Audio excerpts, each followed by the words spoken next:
On va commencer avec notre première présentation de la soirée qui va être donnée par Marie Launay, qui est étudiante au doctorat en sciences naturelles à l'Université McGill. Marie, elle va nous montrer comment des petits changements dans l'ADN de la morue peuvent entraîner des grands remous. Je vous invite à l'aider à briser la glace en l'accueillant chaleureusement.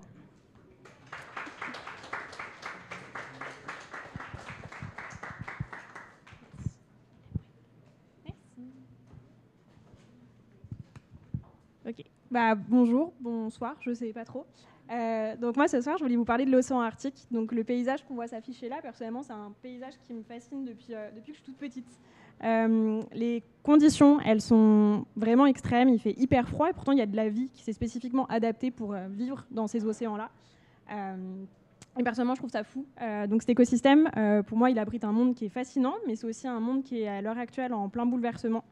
Donc je pense que je ne vous apprends rien si je vous dis que le réchauffement climatique, il impacte tous les écosystèmes, mais celui-ci, il est particulièrement impacté vu qu'il se réchauffe quand même 3 à 4 fois plus rapidement que le reste de la planète. Donc c'est quand même assez alarmant. Donc voilà, maintenant que j'ai bien plombé l'ambiance, je vais me présenter rapidement. Donc oui, je m'appelle Marie Launay, je suis doctorante en biologie marine à l'Université de McGill. Ça fait un peu plus de 3 ans maintenant que je suis là. Et donc oui, ce soir, je vais vous parler de réchauffement climatique, mais aussi de conservation surtout, vu que on sait que ça va mal. Mais clairement, qu'est-ce qu'on peut faire pour essayer de changer un petit peu la tendance?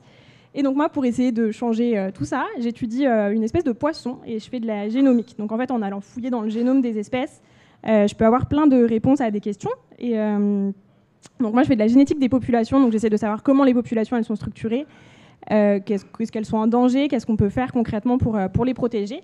Et donc ce soir, je vais vous parler d'un poisson qu'on appelle la morue polaire. Et je vais vous en parler un peu plus en détail. Donc comment tout ça a commencé? Comme toutes les belles histoires, obligatoirement, ça a commencé avec une rencontre. Donc il y a 3 ans, j'ai essayé de chercher un petit peu ce que je voulais faire après mon 2e master et je ne savais pas vraiment. Je savais juste que je voulais travailler sur l'Arctique. Et j'en suis venue à chercher un petit peu sur quelle espèce j'avais envie de bosser. Donc il y avait plein d'espèces hyper charismatiques. Mais je me suis rendu compte que ça allait peut-être pas le faire pour moi, donc j'ai décidé de ne pas donner suite. Et un jour, je suis tombée sur celui-là, donc Borregadus saida, et là, ça a vraiment été un petit coup de cœur pour moi. J'ai complètement chaviré, et j'ai décidé que j'allais bosser sur lui. Donc, vous l'aurez compris, celui qui occupe toutes mes pensées depuis maintenant 3 ans et demi, c'est lui, Borregadus saida, qu'on appelle aussi morue polaire en Europe, donc petit biais, j'utilise plus ça, mais ici, c'est plutôt morue arctique. Donc je vous l'avoue comme ça, c'est pas le poisson le plus sexy, on est d'accord, c'est pas l'espèce la plus charismatique. C'est un tout petit poisson comme ça argenté, on dirait un peu une espèce de petite sardine. Mais en vrai, je vous jure que c'est une espèce incroyable qui porte l'Arctique vraiment à bout de nageoire. Enfin vraiment, je pèse mes mots et donc ce soir je vais faire au début un petit peu sa publicité. Donc la morue, elle mange tout ce qui est un petit peu en bas de la chaîne alimentaire, donc ça va être principalement du zooplancton. Et ensuite, en échange, elle va être consommée par tout ce qui est grand prédateur de l'Arctique qu'on connaît mieux, donc tout ce qui est phoque, beluga, narval, plein de poissons piscivores, donc notamment le flétan, qui est quand même une espèce bien connue et qui a une grosse importance économique, et plein d'oiseaux marins. Donc en fait, elle va transférer l'énergie des milieux trophiques inférieurs au niveau trophique supérieur. Donc elle a vraiment une place centrale au sein de l'écosystème marin arctique, et sans elle, la vie dans le Nord serait tout simplement pas telle qu'on la connaît aujourd'hui. Une autre caractéristique qui est hyper importante de cette espèce, c'est qu'elle est présente partout dans l'océan Arctique et c'est vraiment l'espèce qui est la plus abondante. Donc là, je vous ai mis en vert son aire de répartition. Donc elle est vraiment présente partout. C'est vraiment l'espèce la plus consommée par tous les prédateurs et elle est hyper adaptée à ce milieu. Donc elle a par exemple des protéines antifreeze dans son sang qui lui permettent de vivre dans ces eaux glaciales. Enfin, elle est vraiment faite pour ce milieu. Donc le réchauffement climatique, c'est pas franchement une bonne nouvelle pour elle. Une autre caractéristique de l'espèce qui est un peu cool, c'est que je ne sais pas si vous savez, mais les poissons en général pondent des œufs. Ils ont tous un cycle de vie qui est relativement similaire.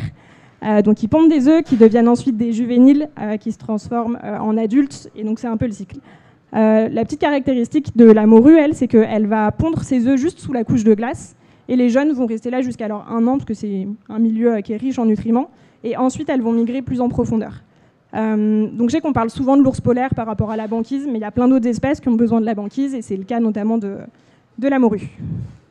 Donc aujourd'hui, la mauvaise nouvelle, c'est qu'elle fait face à plusieurs menaces, donc l'augmentation des températures qui va perturber son métabolisme, la fonte de la banquise qui va détruire ses habitats et qui va impacter négativement aussi son cycle de vie. On sait déjà qu'il y a une une augmentation de la mortalité au stade larvaire. Et il y a aussi l'arrivée d'espèces dites exotiques. Donc c'est principalement des espèces qui viennent de l'Atlantique, qui vont migrer un peu plus dans l'océan Arctique. Donc vu que les conditions deviennent un peu plus cool, entre guillemets, elles vont migrer de plus en plus. Et ça va créer des nouveaux patterns de prédation et de compétition, ce qui n'est pas très chouette. Donc voilà, là les présentations sont faites, donc j'espère que je vous ai convaincu que c'était une espèce qui était quand même hyper importante et que vous aussi vous lui auriez donné un petit swipe. Donc maintenant que je vous ai présenté mon sujet d'étude, je vais passer un peu plus à la partie technique en vous parlant de l'outil que j'utilise. Comme je vous disais, moi je fais de la génétique des populations. Donc pour essayer de rendre ça un peu visuel, j'ai imaginé une sorte de mariage entre Charles Darwin et Gregor Mendel. Donc je ne sais pas trop si vous connaissez ces deux personnes qui sont quand même des grands-pères de la biologie. Mais Charles Darwin, je pense que oui quand même, c'est du coup le père de l'évolution. Gregor Mendel, j'avoue que je ne sais plus trop si on le voit au lycée avant la fac ou pas. Mais lui, il travaillait vraiment sur l'hérédité des traits. Il travaillait notamment sur les poids. Et il regardait comment les traits, que ce soit génotypiques ou phénotypiques, allaient se transmettre d'une génération à une autre. Donc la génétique des populations, on peut voir ça un petit peu comme leur enfant légitime. Donc c'est vraiment un mix de sélection naturelle et de génétique mendélienne pour savoir comment les populations elles évoluent avec le temps. Donc là, vous voyez que depuis tout à l'heure, je vous parle beaucoup d'espèces et de populations. Donc je ne sais pas trop quel est le background de tout le monde ici, donc je préférais remettre un peu les bases. Donc une espèce, c'est vraiment deux organismes distincts. Là, j'ai pris un peu l'analogie de livres de cuisine. C'est vraiment deux recettes complètement différentes qui donnent deux bestioles complètement différentes. Moi, je ne travaille pas à cette échelle, je travaille à l'échelle des populations. Donc c'est la même espèce, donc avec un même livre de recettes, mais je sais pas, une petite épice en plus, on va dire, quelque chose comme ça. Et là, ça donne deux populations. Donc là, j'ai pris l'exemple d'une population canadienne et une population norvégienne. Donc pour vous donner un peu une définition, ce seraient des individus d'une même espèce qui vivent au même endroit et qui sont capables de se reproduire entre eux. Donc là, on a vu que les populations, elles avaient du coup des caractéristiques génétiques en commun, mais il y a des grandes forces évolutives qui vont faire évoluer en fait, ces caractéristiques génétiques au fur et à mesure du temps. La première que je pense que vous connaissez, c'est la sélection naturelle, donc qui nous vient tout droit de Darwin. Ça va être du coup les mieux adaptés qui vont être capables de survivre et de transmettre leurs gènes au fur et à mesure. Donc obligatoirement, ça va rendre pérenne un gène. L'autre, ça va être les mutations. Donc là, tout simplement, quand il y a l'ADN qui se crée, peut y avoir des erreurs qui vont tout simplement créer de la nouveauté. Ça peut créer des nouveautés plutôt cool ou des nouveautés moins cool, ça dépend. La troisième, qui est un peu moins connue, c'est la dérive génétique. Là, c'est des changements complètement random dans les gènes. C'est complètement aléatoire, donc il va y avoir la fréquence allélique qui va changer, donc il y a des gènes qui vont disparaître, d'autres qui vont augmenter au fur et à mesure. Et la dernière, ça va être la migration. Donc là, obligatoirement, il y a des individus qui vont se déplacer, et donc quand ils se reproduisent, les gènes suivent aussi. Donc là, vous vous demandez peut-être pourquoi est-ce qu'elle nous parle de tout ça? C'est quoi le lien? En fait, c'est hyper important de savoir comment la diversité génétique, elle évolue. Parce que plus la diversité génétique elle est importante, plus on a une bonne santé écologique. C'est vraiment des synonymes en écologie. Donc en fait, plus on a une diversité écologique, plus on est capable de faire face aux changements. Donc que ce soit les changements environnementaux ou une nouvelle maladie par exemple. Et donc là, je vous ai mis un peu deux scénarios. Imaginez à gauche qu'on a une petite population avec très peu de diversité génétique. Là, on sera moins capable de s'adapter à un changement. Alors qu'à droite, si on a une grosse population avec une grosse diversité, là on est plus capable de s'adapter. Je peux imaginer qu'il y a une nouvelle maladie et que ça va impacter les poissons qui portent le gène rouge. À gauche, vous doutez bien que la population elle va prendre cher et qu'elle va certainement s'éteindre, donc elle n'est pas en très bonne santé écologique. Alors qu'à droite, vu qu'il y a beaucoup de diversité, là franchement tout va bien, elle a les outils pour faire face et donc ça va bien se passer. On peut vraiment voir ça comme une espèce de boîte à outils. Plus on a d'outils, plus on est capable de faire face à l'imprévu. Si on n'a pas d'outils, par contre, c'est un peu plus compliqué. Et ça, c'est vraiment un signal d'alerte pour nous, les biologistes. La génétique des populations, c'est aussi hyper important d'un point de vue gestion, tout simplement parce qu'il y a deux scénarios possibles. Soit tous les individus qu'on va étudier font partie d'une seule et même population, et donc là, les gestionnaires vont devoir mettre en place un seul gros plan de gestion. Mais si jamais les individus ils appartiennent à des populations différentes, il va falloir que les gestionnaires prennent ça en compte et qu'ils instaurent des plans de gestion spécifiques à chaque population. Et notamment, peut-être qu'il y en a qui vont être en mauvaise santé alors que l'autre population sera en bonne santé. Donc là, il faut vraiment faire en sorte de protéger la diversité génétique dans son ensemble. Donc bah voilà, je pense que là vous avez un peu l'idée de la génomique, d'à quoi ça sert la génétique des populations.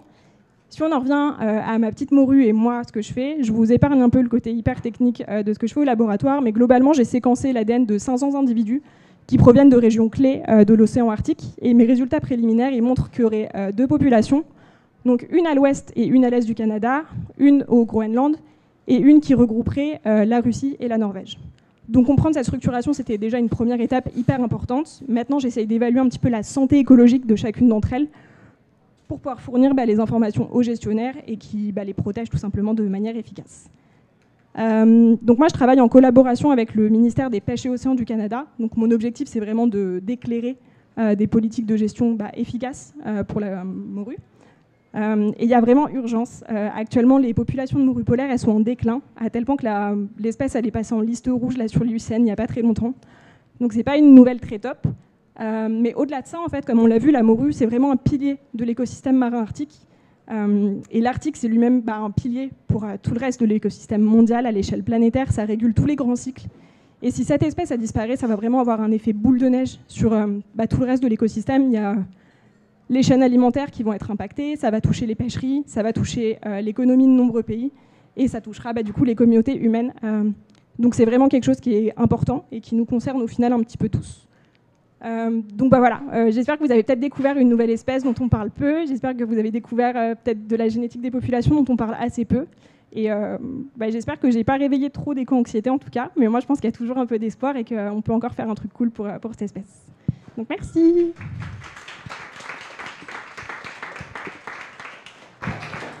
Merci Marie pour ta présentation. Ça va maintenant être l'heure des questions. Donc, si vous avez des questions, faites lever la main, puis Alexis va passer avec le micro pour que vous puissiez les poser. J'adore ça, retomber dans les jobs planchers. Est-ce qu'on avait des questions? Yes, c'est une première ici. Enchantée. Je voulais savoir, le fait que la morue soit en extinction, c'est que à cause du réchauffement climatique ou aussi il y a eu la surconsommation de pêche, ou les deux? Cette espèce-là, c'est vraiment une petite espèce. Là, on ne se rend pas trop compte à l'échelle, mais elle fait genre 30 cm maximum. Donc en fait, elle est hyper peu pêchée. Elle l'a été avant dans les années 80 par la Norvège et la Russie principalement. Mais maintenant, c'est vrai que plus des masses. Donc c'est vraiment juste à cause du réchauffement là, qu'elle est un peu plus en danger. Ouais. Une autre question? C'est Jack, ce micro-là. J'y vais. T'as-tu levé ta main en premier? OK, priorité à l'auditoire, là, ceux qui présentent leur moment de gloire. Merci. Fait que tantôt, tu disais qu'il y avait des espèces externes qui viennent prendre la place, qui viennent de l'Atlantique. Est-ce que ces espèces, elles prennent la même niche, c'est-à-dire est-ce qu'elles vont remplacer ce que la morue fait en ce moment dans l'écosystème arctique, ou c'est aucune chance que ça marche? Ouais, c'est un peu le problème, c'est qu'il y en a plein là qui prennent un peu la même place. Il y a un terme, honnêtement là je l'ai plus, mais il y a des espèces qui ont un peu le même mode de vie qu'elle et donc qui prennent littéralement sa place. Le problème c'est qu'en Arctique, un truc qui est hyper important pour résister au froid, c'est les lipides. Et donc elle est très riche en lipides, alors que les autres poissons qui prennent sa place le sont pas du tout. Et on voit déjà l'impact sur la chaîne alimentaire avec les belugas et tout, qui du coup c'est ça. Pour la même énergie, pour aller le chasser, ils gagnent beaucoup moins et donc c'est pas du tout rentable pour eux. On avait-tu le temps? Oh, putain. Tu y avais déjà un peu répondu avant, mais au niveau justement de la surpêche, etc., est-ce qu'il y a quand même un impact de la pêche accidentelle ou accessoire? Genre d'autres pêches qui ne vont pas la viser en particulier? Est-ce que ça pourrait avoir un impact sur l'espèce? Ouais, il y en a un peu. Je sais que dans les pêcheries de crevettes, notamment, ils chopent quand même pas mal de morues. Mais de ce que j'ai cru comprendre, c'est vraiment, là, l'extinction, c'est vraiment au stade larvaire. Apparemment, il y en a de plus en plus qui meurent à cause du réchauffement. Mais il y a quand même un impact de bycatch, je me souviens plus, de pêche accessoire. Mais c'est moins grave, entre guillemets, que le réchauffement. Ouais.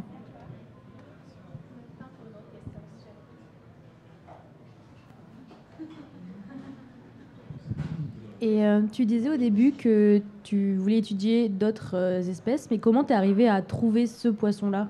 Genre, comment tu t'es dit, je vais étudier la morue polaire?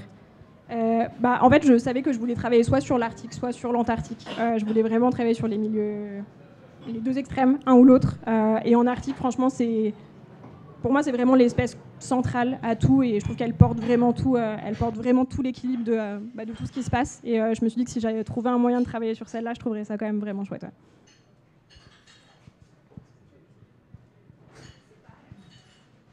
Génial. Bien, merci beaucoup pour ta présentation. On peut l'applaudir bien fort.